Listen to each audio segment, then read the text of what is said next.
ये कहानी उत्तर भारत के एक छोटे से गांव की है, जहां खेतों की हरियाली, तालाब का साफ पानी और मिट्टी की सौंधी खुशबू लोगों के जीवन का हिस्सा थे। इस गांव में सूरज और चांदनी नाम के दो लोग रहते थे, जिनकी प्रेम कहानी उस गांव के फिजाओं में हमेशा गूंजती रहती है। सूरज गांव के एक किसान का बेटा था। उसका नाम उसके पिता ने इसलिए रखा था क्योंकि उसके जन्म के साथ ही खेतों में अच्छी फसल हुई थी। सूरज का स्वभाव उसकी तरह ही तेज, मेहनती और ईमानदार था। वह दिन भर खेतों में काम करता, लेकिन उसकी आंखों में बड़े सपने थे। उसे हमेशा लगता था कि वो कुछ अलग करेगा, अपने खेतों और अपने गांव की बेहतरी के लिए। दूसरी तरफ चांदनी गांव के ही एक छोटे व्यापारी की बेटी थी। उसकी खूबसूरती का नामकरण उसके पिता ने उसकी माँ की याद में किया था, जिनका नाम भी चांदनी था। वह स्वभाव से शांत, सौम्य और विचारशील थी। उसे पढ़ने और किताबों से प्यार था। उसका सपना था कि वह गांव की लड़कियों को पढ़ने के लिए प्रेरित करे और उन्हें एक बेहतर जीवन जीने की उम्मीद दे। सूरज और चांदनी की मुलाकात गांव के एक वार्षिक मेले में हुई थी। सूरज अपने दोस्तों के साथ मेला घूमने आया था, जबकि चांदनी अपने परिवार के साथ मेले का आनंद ले रही थी। मेले में सबके बीच एक हंसी मजाक का माहौल था और अचानक बारिश शुरू हो गई। लोग इधर उधर भागने लगे और सूरज भी एक दुकान के नीचे छुप गया। वहीं उसी दुकान के नीचे चांदनी भी बारिश से बचने के लिए आई। दोनों ने एक दूसरे को देखा और हल्की सी मुस्कान साझा की। ये मुस्कान जैसे उनके दिलों में कुछ हलचल पैदा कर गई। सूरज ने पहली बार चांदनी को इतने करीब से देखा और उसकी सुंदरता और सादगी ने उसे भीतर तक छू लिया। चांदनी भी सूरज की सादगी और मासूमियत से प्रभावित हुई। वह दोनों आपस में ज्यादा बात तो नहीं कर पाए, लेकिन उनकी आंखों ने एक दूसरे से कई बातें कर ली। उस दिन के बाद से सूरज और चांदनी की मुलाकातें बढ़ने लगी। कभी गांव के तालाब के किनारे तो कभी खेतों के बीच से गुजरते रास्तों पर। दोनों के बीच एक अलग ही समझ बन गई थी। सूरज का मेहनती स्वभाव और चांदनी का शांत स्वभाव जैसे एक दूसरे को पूरा कर रहे थे। सूरज जब भी खेतों में काम करता तो चांदनी का ख्याल उसे और मेहनत करने की प्रेरणा देता। वहीं चांदनी जब भी किताब पढ़ती तो उसकी सोच में सूरज के सपने और गांव की बेहतरी के लिए उसकी मेहनत रहती।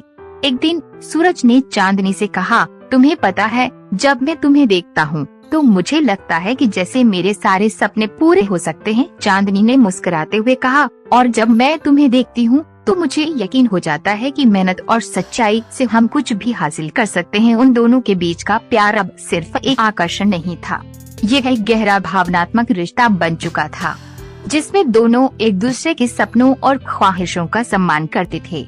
सूरज का सपना था कि वो अपने गांव के किसानों के लिए कुछ ऐसा करे जिससे उनकी जिंदगी बेहतर हो सके। चांदनी चाहती थी कि गांव की लड़कियां पढ़ें और आत्मनिर्भर बने, लेकिन उनके इस रिश्ते को समाज ने आसानी से स्वीकार नहीं किया। गांव की पुरानी सोच और परंपराओं में प्यार को उस तरह की आजादी नहीं मिलती थी। सूरज और चांदनी की प्रेम कहानी की खबर जैसे ही गांव में फैली, लोग आनाफूसी करने लगे। चांदनी के पिता को यह बात बर्दाश्त नहीं हुई। वह नहीं चाहते थे कि उनकी बेटी का रिश्ता एक किसान के बेटे से हो। उनके लिए समाज में इज्जत और प्रतिष्ठा सबसे ऊपर थी। एक दिन चांदनी के पिता ने उसे बुलाया और कहा, तुम्हें सूरज से मिलना बंद करना होगा। हमारा परिवार उसकी बराबरी नहीं करता। अगर लोग जानेंगे कि तुम एक किसान के बेटे के साथ मिल रही हो तो हमारी इज्जत मिट्टी में मिल जाएगी। चांदनी के लिए यह बात सुनना बेहद मुश्किल था। उसने अपने पिता से बहस करने की कोशिश की, लेकिन उसे साफ मना कर दिया गया। उधर सूरज के परिवार को भी इस रिश्ते की खबर लगी। सूरज के पिता ने उसे समझाने की कोशिश की, बेटा, हमारा समाज जिस तरह के रिश्तों को नहीं समझता। तुम दोनों के बीच प्यार सच्चा हो सकता है, लेकिन लोग इसे नहीं मानेंगे। सूरज ने अपने पिता से कहा, पिताजी, मैं चांदनी से सच्चा प्यार करता हूँ। अगर हम अपने प्यार के लिए लड़ेंगे नहीं तो इसका क्या मतलब होगा। सूरज और चांदनी के बीच समाज का दबाव बढ़ता जा रहा था, लेकिन उनके प्यार में कोई कमी नहीं आई। वे चोरी छिपे मिलते रहे और हर मुलाकात में उनके बीच का बंधन और भी मजबूत होता गया।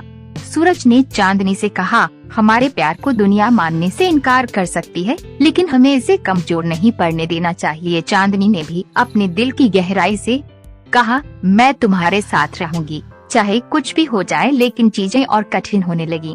गांव के लोग अब सूरज और चांदनी के परिवारों पर दबाव डालने लगे थे। उनके परिवारों के बीच रिश्ते खराब हो चुके थे, यहाँ तक कि दोनों के घर वालों ने उन्हें एक दूसरे से मिलने पर सख्त पाबंदी लगा दी। एक दिन चांदनी के पिता ने फैसला कर लिया है कि वे चांदनी की शादी दूसरे गांव के एक बड़े व्यापारी के बेटे से करेंगे। चांदनी को यह बात सुनकर जैसे दुनिया खत्म होती नजर आई। वह अपने पिता के आगे गिड़गिड़ाई, पिताजी, मैं सूरज से सच्चा प्यार करती हूँ, आप मुझे इस तरह मजबूर मत कीजिए। लेकिन उसके पिता ने उसकी एक न सुनी। सूरज को जब यह बात पता चली तो वह टूट गया। वह जानता था कि अगर चांदनी की शादी हो गई तो वह कभी उसे वापस नहीं पा सकेगा। उसने चांदनी से आखिरी बार मिलने का फैसला किया। दोनों गांव के तालाब के किनारे मिले, जहां उन्होंने अपनी पहली मुलाकात की थी।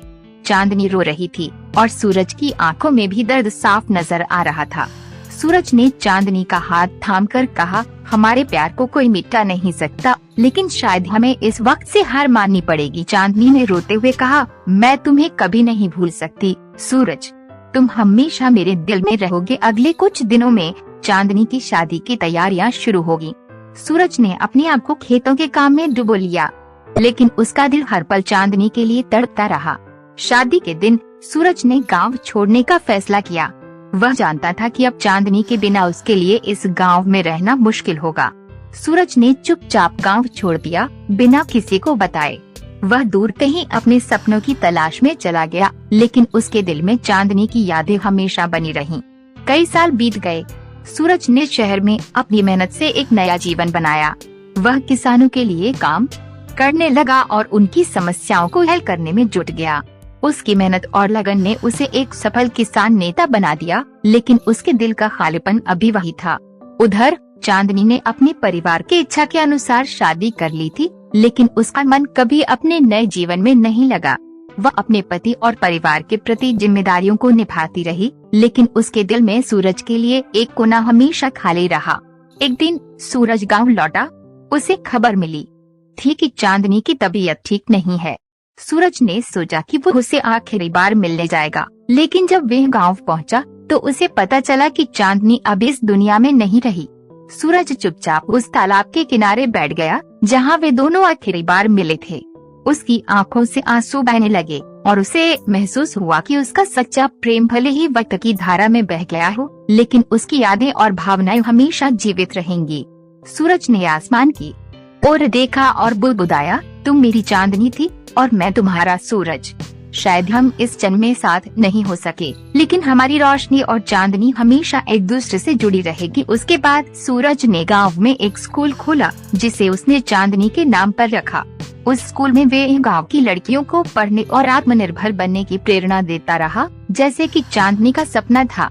ये कहानी उस सच्चे प्रेम की है जो वक्त और समाज की बेड़ियों के बावजूद भी कभी खत्म नहीं होता।